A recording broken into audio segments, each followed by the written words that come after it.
Bien, entonces, continuando con lo dicho hasta el momento, estábamos analizando entonces las características que tienen los códigos de línea respecto de, habíamos analizado respecto de la capacidad de autosincronismo, después lo hemos visto las características que tenían desde el punto de vista de la corriente directa o corriente continua, o valor medio, si quieren, de la señal, y estamos por ver, o habíamos quedado por ver, las características que tienen los códigos de línea respecto de su espectro de frecuencia o densidad espectral de potencia. Bueno, recordemos que la densidad espectral de potencia, la PCD o Power Spectral Density en inglés, es la representación de la potencia de la señal en función de la frecuencia. Hemos visto que la PCD de un pulso corresponde al cuadrado de la función sin x, siendo x el producto de pi por tau, o sea, el tiempo del símbolo, y la frecuencia. Donde tau es la duración del pulso, ¿sí? También llamamos t sub s, el tiempo del símbolo, y se extiende entre más infinito y menos infinito. ¿Sí? Eso lo vimos en la unidad. Hemos visto también que el ancho de banda del primer nulo, esto es importantísimo, corresponde al punto donde la PCD, o sea, la densidad espectral de potencia, se hace cero por primera vez. Y es numéricamente igual al inverso, ¿cierto?, del tiempo del pulso, o el tiempo del símbolo, que es igual a la velocidad de señalización. ¿Sí? O sea, ese punto que fija el ancho de banda del primer nulo es numéricamente igual al inverso del tiempo del símbolo. ¿Sí? Fíjense que acá es donde se introduce la idea, entonces, ya que el ancho de banda del primer nulo está vinculado, ¿cierto?, con la velocidad de señalización y que tiene que ver con la inversa del tiempo del símbolo. Bueno. Por otro lado, la información digital transmitida ya no es una señal periódica, sino que es una señal aleatoria, ¿sí? Una señal aleatoria que es formada por medio de pulsos. Y en consecuencia, la densidad espectral de potencia va a depender, por un lado, de la forma del pulso, ¿sí? O sea, la forma, los valores de tensión y los valores de tiempo que tiene el pulso, y también de la distribución estadística de los mismos, ¿cierto? O sea, estadística, bueno, ¿cuántos uno vienen, cuántos cero vienen? ¿Es una larga cadena de uno, una larga cadena de cero? Bueno, ahí entra con este tema de la distribución estadística. Bueno, recordemos de que por un lado teníamos un pulso, ¿cierto?, de duración tau, ¿sí?, y que al aplicar la transforma de Fourier a esto, ¿cierto?, podíamos encontrar su densidad espectral de potencia, ¿cierto?, que era el cuadrado de la función sin x. Y que este punto, ¿cierto?, este punto era igual a 1 sobre tau, definía el ancho de banda del primer nulo, ¿cierto?, y que 1 sobre tau tenía que ver con es lo que llamamos la velocidad de señalización. Nos daba una idea desde el punto de vista físico de cuán rápido cambiaba los valores de tensión de la señal. Bueno. Entonces, para el caso de señales aleatorias, ¿de qué depende la densidad espectral de potencia? Va a depender de la forma de los pulsos, ¿sí? Fíjense acá, f de t sería esta función, ¿cierto? Esta es una función, digamos, esto básicamente es una sumatoria de pulsos que están separados en el t sub s, ¿sí? Y de la estadística de la amplitud de los pulsos transmitidos, que es lo que se llama función de autocorrelación. O sea, ¿qué relaciones existe entre cada pulso y el que sigue, digamos, ¿no? O entre cada pulso y uno mismo, en realidad. Que está dada por esta fórmula, ¿sí? Esto tiene que ver con la función de autocorrelación. Esto probablemente lo vean ustedes o lo hayan visto en matemática superior. ¿Sí? La función de autocorrelación es parecida a la de propiedad de convolución, pero ahí en la convolución hay que dar vuelta a una de las señales. En este caso no es necesario. Bueno, lo van a ver en matemática superior. Bueno, de última no va a afectar, digamos, a lo que viene. Yo creo que no hace falta para entender lo que viene. Bueno, entonces, la forma de la densidad espectral de potencia de los códigos de línea que vamos a mostrar a continuación, van a ver que hay una fórmula que tiene que ver con lo que acabamos de ver, o sea, con la resolución de estas ecuaciones, de este tipo de expresión.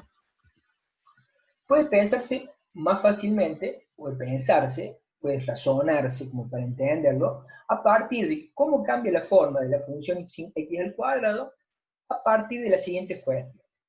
O sea, ¿cuál es la relación que existe en cada uno de los códigos de línea entre el valor de la velocidad de señalización, esto es la inversa del tiempo del símbolo, y el valor de la velocidad de transmisión, esto es la inversa del tiempo del bit?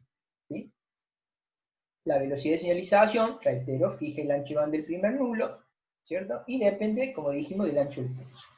El eje de abscisa, de las próximas figuras, está normalizado respecto del valor de velocidad de transmisión. O sea, supongamos, supuesto uno del primero de ellos, un valor R, para comparar vamos a suponer, ¿cierto?, que la velocidad de transmisión es constante. ¿Sí? Esto nos va a permitir comparar los anchos de banda de los distintos tipos de pulsos. Segunda cosa que tenemos que tener en cuenta es si el código de línea tiene o no tiene componente de continuo. ¿Sí? Si corremos que la componente continua era el valor medio de la señal. En este caso consideramos que la secuencia de pulso es infinita en el tiempo, y este valor de la componente de continuo estaba dado por el valor de las ordenadas en el origen, o sea, para f igual a 0. Bueno, veamos un poquito. Reitero, estas fórmulas no van a... Yo les voy a indicar acá alguna cosa interesante como para determinar las características de la señal. Fíjense, primero, unipolar NRZ. Unipolar significaba que los valores de tensión estaban, un 0 era un 0 voltio, y un 1 era, por ejemplo, más B o más A voltios, ¿cierto? A más A en este caso. Este valor A sería el valor de la tensión. ¿Sí? La densidad espectral de potencia tiene que ver con potencia. Y recuerden que la potencia tiene que ver con el cuadrado de la tensión. Entonces acá tenemos ese valor de A cuadrado. ¿Sí? Cuadrado de la tensión. Por otro lado, depende del tiempo del bit. En este caso, vamos a suponer el tiempo del bit para modo de comparación, ¿cierto? Todas estas expresiones tienen por parámetro el tiempo del bit, ¿cierto? Y acá tenemos la función seno de x sobre x al cuadrado, ¿cierto? Que es la que vamos, que es que da esta forma tan específica, ¿cierto? Que este punto, ¿se acuerdan? Era el igual a la velocidad de señalización. Y para el caso de los unipolares NRZ, la velocidad de señalización era igual a la velocidad de transmisión, porque R chica, o sea, la velocidad de señalización, era igual a R grande, la velocidad de transmisión. ¿Por qué? Porque el tiempo del símbolo era igual al tiempo del bit. Entonces, dicho esto, por un lado, esto me fija, ¿cierto?, el ancho de banda del primer nulo, por un lado. La otra cosa es, recuerden, ¿tenía componente de continua el valor en la unipolar NRZ? Sí, ¿cierto? Porque siempre, si nosotros, por más que, si viene un conjunto de unos, siempre, a ver, si viene un 1 y muchos ceros, siempre va a haber un valor medio distinto, ¿cierto? Si tomamos eso en forma estadística, o sea, que vengan en un cierto tiempo la misma cantidad de 1 que de 0, vamos a ver que siempre va a haber componente de continua. Por lo tanto, este valor que está acá me da justamente el valor de la componente del código. Por otro lado, para el código polar NRZ también se cumple que el tiempo del símbolo es igual al tiempo del bit, ¿sí? Nada más que el polar que pasaba tenía dos tensiones, una positiva para representar un 1 y una negativa para representar un 0. ¿Sí? Entonces, acá les marco, fíjense las diferencias. Entonces, esta va a utilizar una determinada cantidad de potencia. Pero ¿qué pasa? Fíjense que esta, ¿por qué esta está dividido 4 acá y esta no está dividido 4? O sea, ¿por qué? Porque esta tiene mucho más potencia que esta. ¿Por qué? Porque esta, recuerden, utilizaba 0 voltios para un 0 lógico y más A para un 1. En cambio esta, el 1 se representaba por más A y el 0 se representaba por menos A. Entonces, la diferencia de potencial, la diferencia de tensiones entre esta es 2A. Como la potencia es proporcional al cuadrado, ¿sí? 2 por 2, 4. ¿Sí? Entonces, es por esa razón, digamos, que esta señal tiene más potencia que esta. Y como tiene más potencia que esta, es lógico también que el valor medio, que es esto que está acá, sea mayor que el que está acá. ¿Sí? Es por eso entonces que si ustedes la piensan, no en forma... Bueno, y por otro lado, como el tiempo del símbolo es igual al tiempo del bit, el ancho de banda del primer nulo es el mismo, tanto para este como para este, ¿sí? Pero como ven, las componentes de baja frecuencia de esta señal son más importantes que los componentes de frecuencia de esta señal. Bien, por otro lado, acá tenemos, en este caso, ¿qué tenemos? Tenemos un código unipolar RZ. ¿Sí? En este caso, fíjense, ¿qué pasa con el RZ? El RZ caía, había una transición en el medio del pulso, o sea que el tiempo del símbolo acá es igual al tiempo del bit sobre 2. ¿Sí? O sea, el tiempo del símbolo es más cortito. Por lo tanto, la velocidad de señalización, si el tiempo del símbolo es la mitad, ¿qué va a pasar con la velocidad de señalización? Va a ser el doble. Y por eso entonces, que fíjense acá, esto parte de un determinado valor y termina en 2R. ¿Sí? ¿Por qué? Porque la velocidad de señalización es el doble. ¿Mm?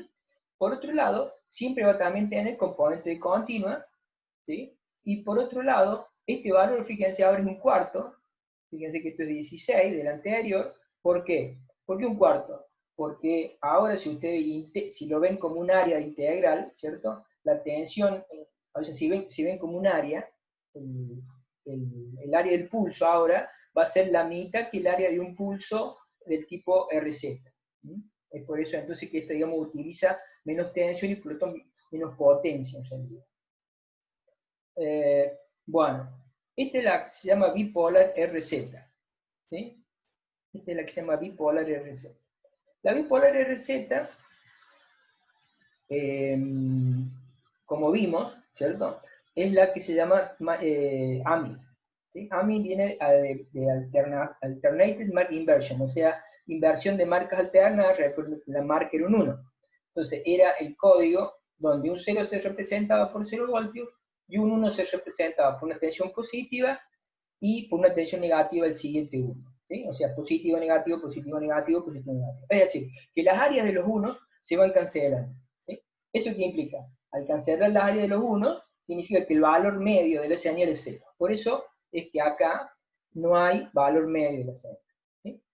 Y se puede demostrar, ¿cierto? Se puede demostrar, esto ya es más difícil de analizarlo, ¿cierto? Pero se puede demostrar entonces que, fíjense, nuevamente acá tenemos seno de pi por f por t sube al cuadrado, pero ahora está multiplicado por otro valor, por el seno cuadrado de f. Esto es un análisis matemático bastante profundo, digamos, ¿sí? Pero a mí lo que me interesa que vean es que no tiene componentes de continua, ¿cierto? Y bueno, tiene esta forma, donde la mayor parte de la energía de la señal está acá, en esto que se llama el lóbulo principal, y tiene alguna pancita bastante estable. Y termina en 2R. ¿Por qué? Porque este es un RZ, y por lo tanto es lógico suponer que se extiende hasta más allá del R, o hasta 2R. Y, perdón, vamos a subir esto para acá. Entonces, por último, tenemos la codificación Manchester. ¿Qué pasa con la codificación Manchester? ¿Se acuerdan? No tenía componente continuo tampoco. Entonces, está en este punto. La componente continuo vale 0. Y por otro lado, el tiempo del símbolo era igual a la mitad del tiempo del bit. Por lo tanto, ¿cierto? La velocidad de señalización va a ser el doble, ¿cierto? Comparativamente con la anterior. Entonces, por eso tiene esta forma, no tiene componente de continua, y el primer cruce por 0 está no en R, sino en 2R. ¿Sí? Bueno, yo sé que todo esto es medio complicado de entender. Esto vamos a tener en un cálculo en una semana, 2 semanas. Vamos a tener un encuentro presencial, online, y ahí voy a tratar de explicarles en forma un poco, voy a tratar de dibujarles, si se quiere, cómo desde el punto de vista práctico, aclarar un poco esto más, si esto ha quedado medio no muy claro, porque entiendo que siempre es medio difícil.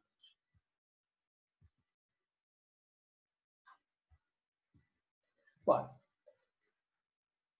con esto entonces terminaremos, por así decirlo, el estudio de las características que tienen que ver con las características de los códigos de línea, con las características de autosincronismo, densidad espectral de potencia y existencia o no de la componente común. Reitero, todo esto lo hemos visto para que vean cuál es la razón por las cuales existen distintos tipos de códigos de línea, o sea, de conformación de los pulsos para representar los valores discretos. Otro tipo de códigos son los llamados códigos diferenciales. En los códigos diferenciales, los valores discretos de las señales binarias 0 y 1 no se codifican por niveles, como los vistos anteriormente, sino por cambios de nivel. Por ejemplo, este es lo que se llama Manchester diferencial. Fíjense acá, normalmente tenemos, este es el clock, acá tenemos los datos, unos y ceros, en NRZ, ¿sí? Y esto sería el Manchester diferencial. ¿Sí? Como ven, el Manchester diferencial se codifica bajo la siguiente regla. Es un Manchester, por lo tanto siempre hay una transición en la mitad del bit. ¿Sí? En la mitad del bit, ¿cierto? Siempre hay una transición. Y por otro lado, la codificación de unos y ceros se hace, como dijimos, no por nivel, sino por cambios de nivel que tienen que ver con el valor lógico del bit anterior. Por ejemplo, ¿cuál sería la regla? Entonces, un 0 se codifica mediante una transición al comienzo del periodo del bit, ¿sí? Bajo o alto. Y un 1 se codifica por la ausencia de transición del comienzo del periodo del bit. Entonces, fíjense, supongamos este es un 1, ¿cierto? Entonces, viene un 0. Como hay un 0, se codifica, fíjense, un 0 se codifica una transición al comienzo del periodo. Entonces, como acá viene un 0, acá hay un cambio de polaridad. Entonces, cambio de polaridad se mantiene en 0, siempre hay una transición al medio del bit, ¿cierto? Y cuando se está por acá abre el bit, viene el próximo bit. Entonces, el 1, ¿qué pasa? ¿Cómo se codifica el 1? El 1 se codifica por la falta de transición. Entonces, como el 1 se codifica por la falta de transición, viene el anterior en bajo, sigue en bajo. Siempre hay una transición del medio del bit, se mantiene en alto. Después que viene un 0 se codifica por una transición al principio del bit. Entonces, baja, siempre hay una transición del medio, sube. Viene un 0, siempre hay una transición del principio del bit. Baja, sube, viene un 1, no hay una transición, entonces sigue. Hay una transición del medio del bit. Viene un 1, no hay un cambio de polaridad, pero siempre hay una al medio, y así. ¿Sí? Entonces, el 0 está codificado por la falta de transición, por la existencia de una transición al comienzo del bit, ¿sí? de mayor a menor, de menor a mayor, depende de cuál sea el estado anterior. Y el 0, el 1, perdón, está caracterizado por la falta de transición. ¿Dónde se usó el código diferencial? Un código que se vinculó con la norma de la IEEE 802.5, que es, digamos, lo que se llama el protocolo de token ring, digamos, que puede transmitir a 4 MB y hasta 16 megabits por segundo. Tiene la misma propiedad que la de la codificación Manchester, es autosincronizante, no tiene componente de continuo, pero tiene una mejor detección de la señal y sincronismo en presencia de ruido. Por el hecho de que el ruido, como vamos a ver, se suma a la señal, y en este caso, como la detección de un 1-0 no es por el valor de tensión, sino por la diferencia, o sea, por el cambio de tensión. Bueno. Otro código diferencial es el NRZI, que es la utilizada en USB, 2.0. Un 1 se codifica por un cambio de nivel, alto a bajo, o bajo a alto, dependiendo del nivel previo al principio del intervalo del bit. Y un 0 se codifica por la ausencia de un cambio de nivel, ¿sí? a la diferencia del intervalo. ¿Sí? Entonces esto sería un NRZ común, el L es lo mismo que el NRZ que hemos visto anteriormente, bipolar en este caso. Y este sería el NRZI. Entonces, el 0 se codifica por un cambio de polaridad al principio del bit, y un 0 por la ausencia de ese cambio. Entonces, acá tenemos un 1 hay un cambio, un 0 no hay cambio, un 0 no hay cambio, un 1 hay cambio. ¿Sí? O hay un 1 hay cambio, un 0 no hay cambio. ¿Sí? Se utiliza también, es utilizado en un código que se llama código de bloque, es la última que vamos a ver, que se llama 4B5B, en fase Ethernet, y como les dije, se utiliza también en USB. Soluciona el problema de sincronismo en una larga secuencia de 1, porque siempre que haya 1 va a haber cambios, pero si hay una secuencia de 0 no hay cambios, ¿sí? O sea que es un código que tiene componente código. Pero en USB no hay acoplamiento de alterna, por eso no hay problema. Y la desventaja es que no se puede recuperar el clock, no es autosincronizante, como dijimos, para una larga secuencia de ceros, y tiene componente de código. Bueno. Este otro código muy utilizado se llama 2B1Q, fue utilizado en ISDN, y también el primer código utilizado en ADSL, en histórico, ¿no? Como ven, estaba, en este caso, utiliza 4 niveles de tensión, ¿sí? 4 niveles de tensión, y al utilizar 4 niveles de tensión, esto nos permite que cada nivel de tensión o cada pulso pueda codificar 2 bits, ¿sí? Entonces ahí vemos la asignación de niveles para los distintos tipos de combinaciones de bits, ¿sí? Y lo interesante de esto es que, como ustedes ven ahora, el tiempo del pulso ahora permite codificar 2 bits. Entonces, a diferencia del anterior, ahora, el tiempo del pulso, ¿cierto? En los primeros, todos los que hemos visto anteriormente, había una diferencia entre el tiempo del símbolo y el tiempo del bit, como los RZ, ¿cierto? El tiempo del símbolo era la mitad del tiempo del bit. En cambio acá se da al revés, el tiempo del símbolo es igual al doble del tiempo del bit. Entonces, como se darán cuenta, al darse este cambio, resulta ser que ahora que la velocidad de señalización es la mitad de la anterior, ¿sí? Porque está ahora en R sobre 2, por eso acá decimos R igual a 1/2. Entonces, digamos, el ancho de banda ocupado por este tipo de pulsos es la mitad del anterior, ¿sí?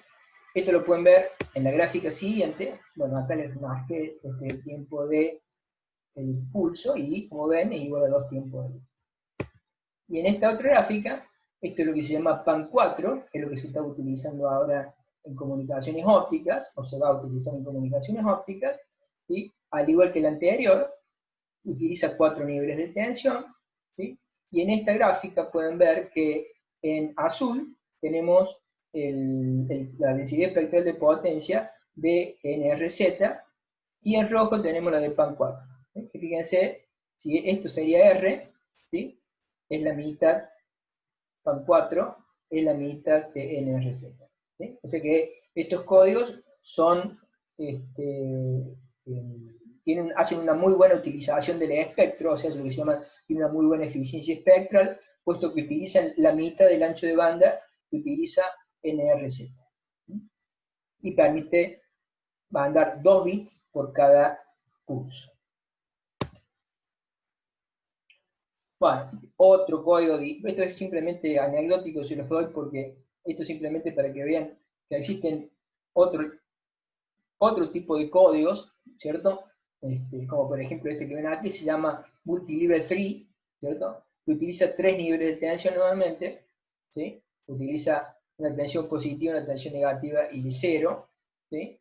Y tiene una forma compleja de codificar los bits también en función de cuáles hayan sido los valores de los bits anteriores, ¿sí? Que está dado por esta tabla. ¿Por qué esta complejidad? Fíjense, para evitar la componente continua, ¿sí? Y puede detectar algunos errores si se rompe este protocolo, ¿cierto? Si hay un cambio de polaridad, se puede romper este protocolo. Bueno, por último, está lo que llamamos código de bloque. Los códigos de bloque codifican, como le estoy diciendo acá, un código de longitud m, ¿cierto? De datos, en un bloque de longitud mayor n, ¿sí? Y luego esa secuencia de n bit es la que se transmite utilizando un código de línea que puede ser binario o no. ¿Cuál es el objeto perseguido? Nuevamente, eliminar la componente de continuo, permitir que la secuencia tenga suficientes transiciones como para recuperar el sincronismo y mejorar la capacidad de detección de errores. O sea, siempre, fíjense, se produce o se persigue lo mismo, ¿sí? Esos 3 parámetros básicos, esos 4 parámetros básicos que fijamos al caracterizar los códigos de bit. ¿Sí? Entonces, al tren de bit que se van a transmitir, ¿sí? Se hacen grupos de m, y esos grupos de m luego se los sustituyen por grupos mayores de n bits. ¿Sí? Entonces, uno de los códigos es, por ejemplo, este, que se llama 4B5B. Entonces, entran 4 bits y salen 5. ¿Sí? Reitero, ¿cuál es la idea? La idea es tratar de que el código mantenga la misma cantidad de unos que de ceros, o mejor dicho, a ver, no estoy diciendo mal, en realidad la idea es que la componente de continuo se mantenga en cero. ¿sí? Entonces eso va a depender de cómo codifiquemos los unos y los ceros.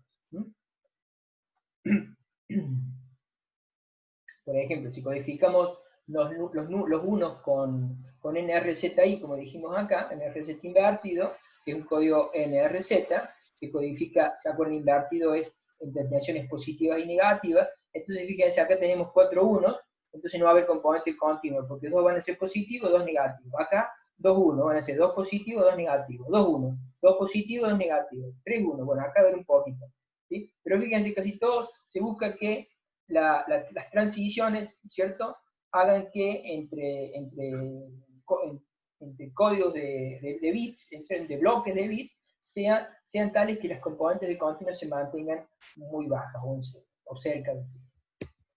¿Sí? Por ejemplo, bueno, ahí tenemos un ejemplo y donde se usa. Y, por ejemplo, esta es una codificación 100 base TX, ¿cierto? Que es 100 megabits por segundo con UTP, como van a ver con el diseño de Villarreal. ¿Sí? También usa 4B, 5B, como ven acá, y después usa Multilevel 3 para codificar los bits de cada bloque. Y en este caso la 1000 base X, que es digamos, 1 gigabit por segundo en fibra, ¿sí? Utiliza un codificador que se llama 8B10B, o sea que recibe 8 bits y genera para transmitir un bloque de 10 bits. ¿Sí? Y luego se codifica la salida por NRZ. Esto es fibra. ¿Sí? Y la idea, nuevamente, vuelvo a reiterar lo mismo, que haya una misma desviación en el número de unos y ceros, en esos 10 bits, se van a tratar que, supongamos, haya la misma cantidad de unos que de ceros, de tal manera que las componentes de continua se mantengan cerca de cero. ¿Sí? Acá, en la gráfica esta que ven acá, tenemos, este va a ser la componente de continua, o cómo oscila la componente continua cerca de cero. ¿Sí? Mientras que en este caso, para este otro tipo de codificación que vemos acá, ¿sí? No tiene las mismas características. ¿Sí? Bueno. Bien. Esto ha sido todo por hoy, digamos. Reitero esto, vamos a volver con una clase de práctica sobre esto, para volver sobre todos estos temas. Yo sé que este es un tema a veces no muy fácil de digerir, menos como lo estoy haciendo ahora, lo estamos grabando sin yo tener el feedback de ustedes, si están entendiendo o no. La idea es que, bueno, que yo les voy a subir, todavía no se les he subido, pero les voy a subir los PDF, quiero que tengan los PDF, quiero que tengan ustedes también esta grabación, y bueno, vayan estudiando, y cuando nos juntemos en forma no presencial, pero digamos online, ¿cierto? Bueno, ustedes puedan, ahí sí voy a tener un feedback de todos ustedes, como para decir, bueno, qué es lo que no se entendió, sobre qué cosas tenemos que volver. Y vamos a hacer de paso los ejercicios que están en la guía, que tienen que ver básicamente con la gráfica de los códigos de línea en el tiempo y sus aspectos de frecuencia. Bueno, buenas tardes y será hasta la próxima.